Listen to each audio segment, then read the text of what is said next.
ជំរាបសួរអ្នកគ្នាខ្ញុំខែនស៊ីថ្ងៃនេះផងដែរយើងមកបន្តភាគរឿង Attack on Titan របស់យើងបន្តទៀតបន្តពីភាគមុននៅពេលដែល Armin ឃើញទៅកាន់ Eren គាត់បានប្រែក្លាយទៅជាសភាពដើមធម្មតាវិញហ្នឹងគាត់ពិតជាមានការភ្ញាក់ផ្អើលខ្លាំងណាស់ដោយសារតែនៅពេលដែល Titan លេប Eren ចូលទៅក្នុងពោះហ្នឹងគាត់ក៏បានឃើញជើងម្ខាងរបស់ Eren ត្រូវបានដាច់ផងដែរប៉ុន្តែមើលទៅកាន់ Eren គាត់ដូចជាគ្មានត្រូវរបួសអីបន្តិចសោះក៏ប៉ុន្តែវាគ្មានអ្វីដែលសំខាន់ជាងមិត្តសម្លាញ់របស់គាត់បានរស់ឡើងមកវិញនោះទេឥឡូវយើងក៏លេងមកកាន់កន្លែងក្រុម Scorpiusman នៅខាងក្រៅជាងឯនេះវិញពួកគេទាំងអស់គ្នាកំពុងតែប្រយុទ្ធជាមួយនឹងពួកក្រុម Titan នៅខាងក្រៅមួយហ្នឹងហើយមិនបានយូរប៉ុន្មានទេពួកគេទាំងអស់គ្នាក៏អាចគ្រប់គ្រងនៅទីតំបន់មួយនឹងបានផងដែរឥឡូវយើងក៏លេងមកកាន់កន្លែង Eren នេះវិញនៅពេលដែលគាត់ស្លាប់ហ្នឹងគាត់ក៏បានសបិនឃើញគាត់នៅពេលដែល Titan បានលេបគាត់ចូលទៅក្នុងពោះមួយហ្នឹងគាត់ក៏បានឃើញមនុស្សជាច្រើនអ្នកដែលត្រូវបានស្លាប់ហើយគាត់ក៏បានស្មៃឃើញទៅកាន់ម្ដាយរបស់គាត់ដែលត្រូវបាន Titan ស៊ីហ្នឹងជាហេតុដែលធ្វើឲ្យ Eren គាត់មានកំហឹងជាខ្លាំងហើយគាត់ក៏បានប្រែក្លាយទៅជា Titan ដោយមិនដឹងខ្លួននៅពេលដែលគាត់បានប្រែក្លាយទៅជា Titan ហ្នឹងគាត់ពិតជាខឹងទៅកាន់ពួកវាខ្លាំងណាស់ដែលបានធ្វើបាបមកកាន់មនុស្សហើយសម្រាប់មនុស្សអស់ជាច្រើនអ្នកហើយគាត់បាននិយាយថាយើងនឹងសម្លាប់ពួកឯងចោលទាំងអស់គាត់គ្រាន់តែនិយាយនៅក្នុងស្បិនគាត់តែប៉ុណ្ណោះក៏ប៉ុន្តែគាត់ក៏បាននិយាយចេញមកខាងក្រៅផងដែរជាហេតុដែលធ្វើឲ្យមនុស្សគ្រប់គ្នាបានគិតទៅកាន់ Eren ថាឥឡូវនេះផងដែរ Eren មិនមែនជាមនុស្សដូចមុននោះទេបន្ទាប់មកមេក្រុមដែលគ្រប់គ្រងនៅទីហ្នឹងគាត់ក៏បានប្រាប់ទៅកាន់ Eren ថាឆាប់ឯងប្រើទម្រង់ពិតរបស់ឯងមកស្រួលនឹងឲ្យពួកយើងទាំងអស់គ្នាសម្លាប់ឯងដោយមិនមានការស្ទាក់ស្ទើរហើយបន្ទាប់មក Eren ក៏បានស្រែកទៅកាន់គាត់វិញថាគាត់មិនមែនជាបិសាចនោះទេគាត់គឺជាមនុស្សបើទោះបីជា Eren ខំប្រកែកយ៉ាងណាក៏ដោយក៏ពួកគេទាំងអស់គ្នាមិនជឿទៅកាន់ Eren ផងដែរដោយសារតែពួកគេបានឃើញ Eren បានចេញមកពីរូបរាងកាយរបស់បិសាច Titan ហើយគាត់ក៏បានបញ្ជាឲ្យកូនចៅរបស់គាត់ដើម្បីត្រៀមកំភ្លើងធំដើម្បីបាញ់សម្លាប់ទៅកាន់ Eren ចោលនៅពេលហ្នឹងដែរមីកាសាជាមួយនឹង Armin ពួកគេទាំងពីរនាក់បានមកខាត់ទៅកាន់គាត់ហើយបាននិយាយថា Eren គាត់មិនមែនជាបិសាចនោះទេទៅពេលឃើញពួកគេទាំងពីរនាក់ចូលមករារាំងអញ្ចឹងគាត់ក៏បានបញ្ជាឲ្យកូនចៅរបស់គាត់បាញ់សម្លាប់ពួកគេទាំង3នាក់ចោលតែម្ដងនៅពេលនោះដែរ Eren គាត់ក៏បានឃើញកូនសោរបស់គាត់ដែលឪពុករបស់គាត់បានទុកឲ្យមកកាន់គាត់ណាហើយគាត់ក៏បាននឹកឃើញឪពុករបស់គាត់បានចាក់សារធាតុអ្វីម្យ៉ាងនោះទេដើម្បីចូលទៅក្នុងខ្លួនរបស់គាត់ហ្នឹងហើយឪពុករបស់គាត់ក៏បាននិយាយថាសូមឲ្យឯងរក្សាកូនសោមួយនេះនៅពេលដែលឯងបានរកឃើញនៅបន្ទប់ក្រោមដីរបស់គាត់ហ្នឹងអ្វីគ្រប់យ៉ាងនឹងត្រូវបានបកស្រាយមកកាន់គេហើយនៅពេលហ្នឹងដែរស្រាប់តែកំភ្លើងធំមួយហ្នឹងក៏បានបាញ់សម្ដៅមកកាន់ពួកគេទាំង3នាក់ស្រាប់តែ Eren គាត់បានខាំដៃរបស់គាត់ឲ្យគាត់បានប្រែក្លាយទៅជាបិសាច Titan យ៉ាងធំមួយដើម្បីការពារមីកាសាជាមួយនឹង Armin ទៅពេលបានឃើញការផ្ទុះមួយហ្នឹងហើយពួកក្រុម Scorpiusman ដែលនៅក្នុងជញ្ជាំងមួយហ្នឹងពួកគេទាំងអស់គ្នាក៏បាននាំគ្នាធ្វើដំណើរទៅកាន់កន្លែងមួយហ្នឹងផងដែរទៅពេលដែលមេប្រធានក្រុមនៅទីហ្នឹងបានឃើញទម្រង់របស់ Eren ហើយគាត់ក៏បានប្រាប់ឲ្យគ្នារបស់គាត់ត្រៀមកំភ្លើងធំដើម្បីបាញ់សម្លាប់គាត់ម្ដងទៀតនៅពេលដែលសែងបានស្ងប់បាត់ទៅហើយនៅពេលហ្នឹងដែរ Eren គាត់ក៏បានយករឿងសោមកប្រាប់ទៅកាន់ Armin ជាមួយនឹងមីកាសាដែលវាបាននៅក្នុងបន្ទប់ក្រោមដីនៅឯផ្ទះរបស់គេឯណោះដែលវាគឺ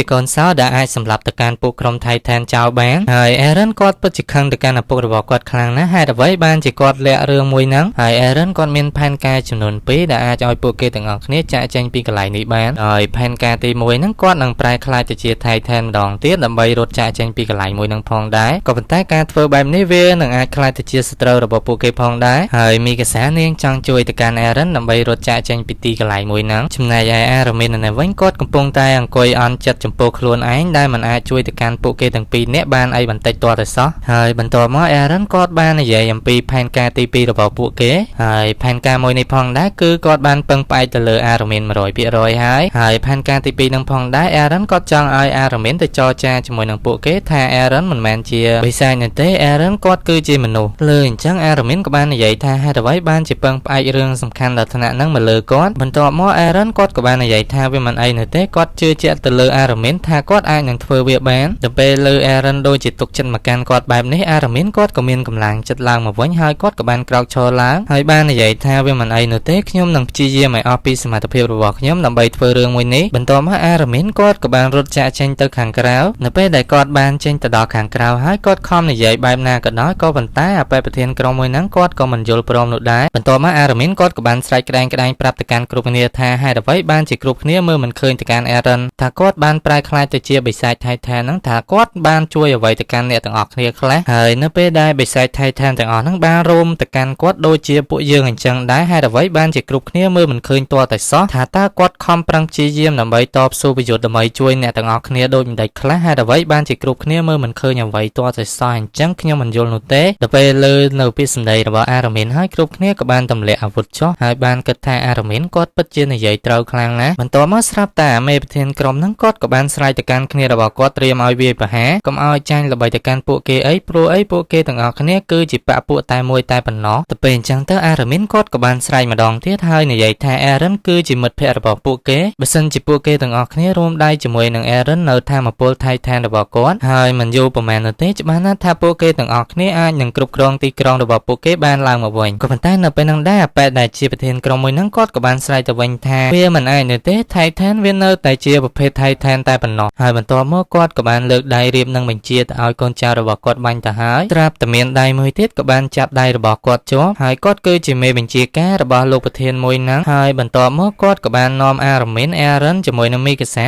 ដើម្បីទៅនិយាយគ្នាបន្ទាប់មកគាត់ក៏បានសួរទៅកាន់អារ៉ាមីនថាតើយើងអាចរួមដៃគ្នាជាមួយនឹងថាមពលរបស់អេរិនបានមែនដែរឬទេដែលអាចដណ្ដើមយកទីក្រុងរបស់ពួកគេបានឡើងមកវិញនោះហើយគាត់ក៏បាននិយាយប្រាប់ទៅវិញថាពួកគេអាចប្រើនៅថាមពលថៃឋានរបស់អេរិនបានដែលបានឲ្យគាត់លើកយកដុំថ្មដ៏ធំមួយដើម្បីបិទច្រកទៅកាន់ទីក្រុងមួយនោះដែលបានខូចខាតមួយហ្នឹងបន្ទាប់មកគាត់ក៏បានសួរទៅកាន់អេរិនថាតើឯងព្រមធ្វើការងារមួយនេះដែរឬទេបន្ទាប់មកអេរិនគាត់ក៏បានតបនិយាយទៅវិញថាមិនអីនោះទេគាត់នឹងខិតខំព្យាយាមធ្វើការងារមួយនេះហើយគាត់ក៏បាននិយាយថាគាត់ក៏មិនរំពឹងថាគាត់អាចនឹងធ្វើវាបាន 100% ដែរក៏ប៉ុន្តែគាត់នឹងខំប្រឹងធ្វើវាឲ្យអស់ពីសមត្ថភាពនៅពេលនឹងដែរលោកមេបញ្ជាការដែលមានឈ្មោះថាពេជ្រស៊ីគាត់ក៏បានឲ្យពួកគេទាំងអស់គ្នាមកប្រជុំគ្នាហើយនៅពេលនឹងដែរក៏មានអ្នកខ្លះគាត់ភ័យខ្លាចផងដែរហើយឯអ្នកខ្លះទៀតក៏ចង់ដកថយផងដែរដើម្បីទៅជួបជុំជាមួយនឹងពួកក្រុមគ្រួសាររបស់ពួកគេវិញនៅពេលនឹងដែរលោកបញ្ជាការពេជ្រស៊ីគាត់ក៏បានស្រែកប្រាប់ទៅកាន់អ្នកទាំងអស់គ្នាថាយកចិត្តទុកដាក់ស្ដាប់មកកាន់គាត់ដោយសារតែគាត់មានរឿងសំខាន់មួយចង់ប្រាប់ទៅកាន់អ្នកទាំងអស់គ្នាហើយការងារមួយនោះគាត់ចង់ឲ្យពួកគេទាំងអស់គ្នាការពារទៅកាន់អេរិននៅពេលដែលគាត់ប្រ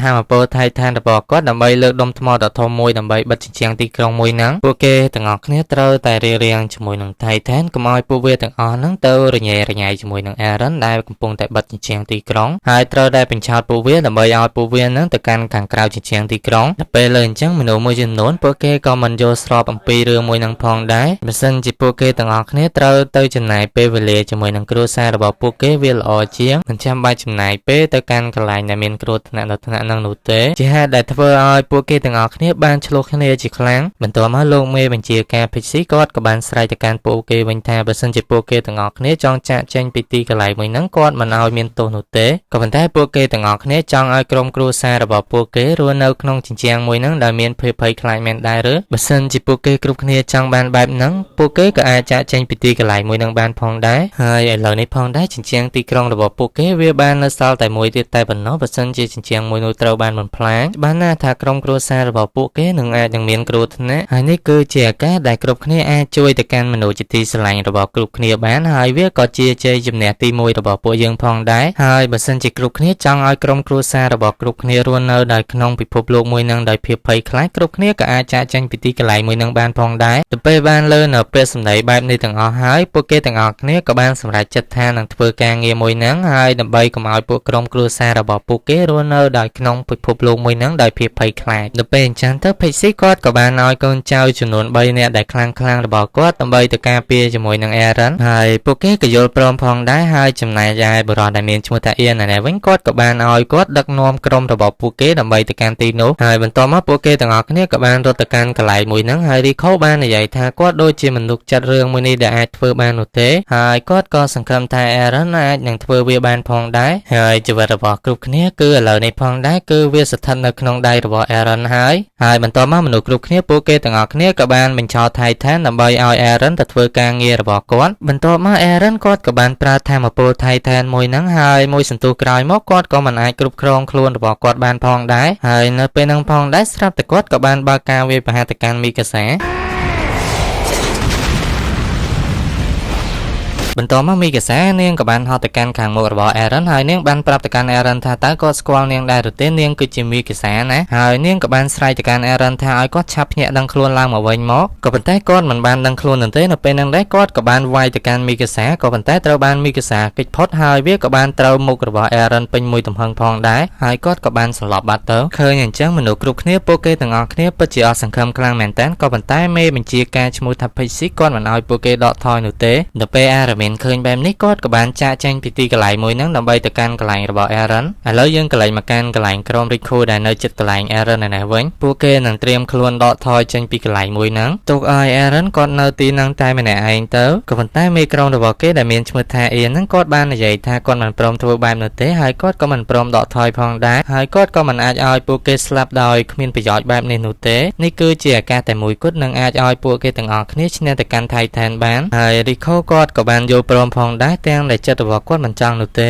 ហើយ Aramin គាត់ក៏បានរត់មកកាន់កន្លែងហ្នឹងផងដែរហើយគាត់ពិតជាព្រួយបារម្ភអំពីមីកាសាជាមួយនឹង Aaron ខ្លាំងណាស់ហើយមិនបានយូរប៉ុន្មាននោះទេ Aramin គាត់ក៏បានមកដល់កន្លែងរបស់ Aaron ផងដែរឥឡូវយើងកន្លែងមកកាន់កន្លែងក្រុមរបស់មីកាសានេះវិញនៅពេលនេះផងដែរពួកគេកំពុងតែប្រយុទ្ធជាមួយនឹងក្រុម Titan ពិតជាស្វិតស្វាញខ្លាំងមែនតើបន្ទាប់ពីប្រយុទ្ធជាមួយនឹងពួកវាអស់មួយចំនួនធំហើយស្រាប់តែ Aramin ក៏បានស្រែកប្រាប់ទៅកាន់មីកាសាថាឆាប់ឲ្យនាងជួយទៅកាន់កន្លែងផ្សេងទៅកន្លែងមួយនេះទុកឲ្យគាត់ជាអ្នកដោះស្រាយហើយបន្ទាប់មក Aramin គាត់ក៏បានដកដាវរបស់គាត់ដើម្បីចាក់ទៅកាន់កញ្ចឹងករបស់ Aaron ជាហេតុដែលធ្វើឲ្យ Aaron គាត់បានភ្ញាក់ឡើងមកវិញក៏ប៉ុន្តែគាត់ស្ថិតនៅក្នុងយល់សប្តិរបស់គាត់ដែលបានរស់នៅជាមួយនឹងគ្រួសាររបស់គេហើយគាត់ក៏មិនបានឮនៅពាក្យសម្ដីរបស់ Aramin និយាយមកកាន់គាត់ផងដែរឥឡូវយើងកន្លែងមកកាន់កន្លែងក្រុមរបស់មីកាសានេះវិញឥឡូវនេះផងដែរពួកគេទាំងអស់គ្នាកំពុងតែប្រយុទ្ធជាមួយនឹងពួកក្រុម Titan ហើយឥឡូវនេះផងដែរ Titan វាពិតជាមានច្រើនខ្លាំងណាស់ហើយពួកគេពិតជាពិបាកទប់ទល់ជាមួយនឹងពួកវាខ្លាំងមែនតើឥឡូវយើងកន្លែងមកកាន់កន្លែង Aramin នេះវិញនៅពេលនោះដែរគាត់ក៏បានរំលឹក Aaron ការរឿងអំពីកាលពីក្មេងរបស់ពួកគេ